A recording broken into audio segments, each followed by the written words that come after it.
Саламатсыздар ма оқушылар?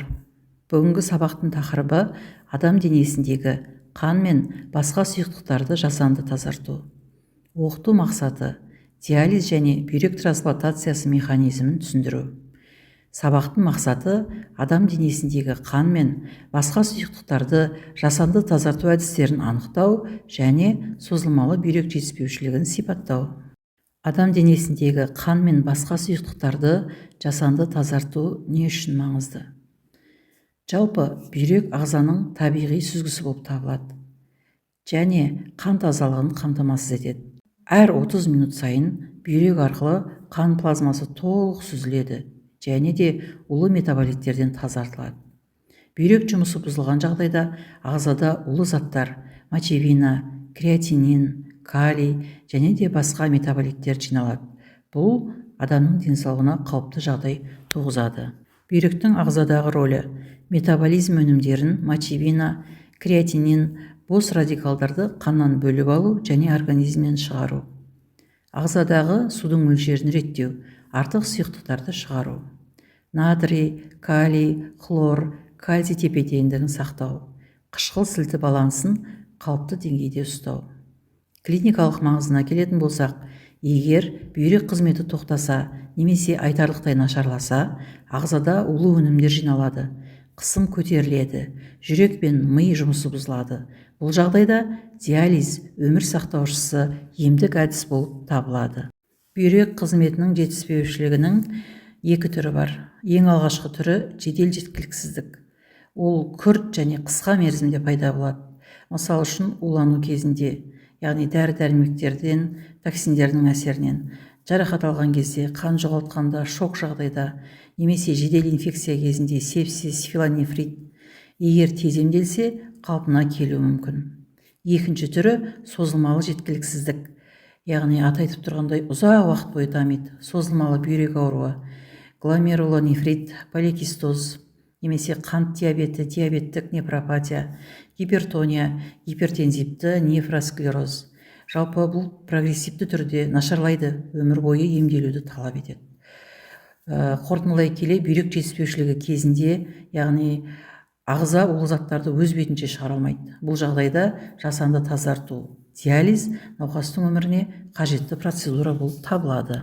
Жасанды тазарту ұғымы, жалпы диализ дегеніміз не? Диализ бұл қанды улы метаболиттерден жартылай өткізгіш мембрана арқылы жасанды тазарту процесі. Бүйрек қызметін уақытша немесе тұрақты түрде алмастырады. Жалпы физикалық негізі екі заңдылыққа сүйенеді: диффузия және осмос. Негізгі мақсаттар бұл улы заттардан тазарту қанды, су мен электролит балансын қалпына келтіру, қышқыл сілті тепе-теңдігін реттеу, бүйрек орнына уақытша жұмыс істеу. Диализ процесі бірнеше физикалық химиялық кезеңнен тұрады. Әр кезең ағзаны улы заттардан тазартуда маңызды рөл атқарады. Бірінші, мембранамен жанасу кезеңі. Қан жартылай өткізгіш мембранамен жанасады. Мембрана өте кішкентай тесіктерден тұрады. Тек улы заттар мен су ғана өте алады.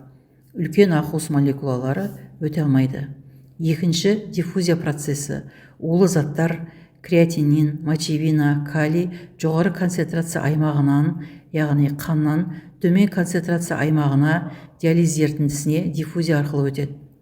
Үшінші, осмос арқылы су өтуі. Артық су осмос процесі арқылы өтеді. Бұл ағзадағы судың мөлшерін қалыпты деңгейде ұстауға көмектеседі. Төртінші, пайдалы заттарды сақтау. Пайдалы заттар бізде ақуыздар, эритроциттер, тромбоциттер мембрана арқылы өте алмайды және қанда сақталады. Нәтижесінде диализ арқылы ағза ішіндегі барлық сұйықтықтар, қан плазмасы қауіпсіз және тиімді түрде тазартылады. Бұл науқастың өмірін сақтайды және өмір сапасын жақсартады. Тапсырма. Бұл жерде мәтін берілген. Плазмапарез кезінде қаннан жасушалық элементтер бөлініп алынады. Кейін плазмасы енгізіледі. Жалпы механизмі улы өнімдерді плазмамен бірге механикалық шығару, донор плазмасын құю арқылы ішкі ортаның жетіспейтін маңызды компоненттерін толықтыру. Айдосқа уланудан кейін дәрігер плазмапарез ұсынды.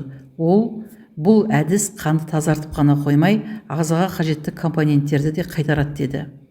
Бірінші сұрақ: плазмафорез кезінде ағзадан қандай бөлікпен бірге улы өнімдер шығарылады?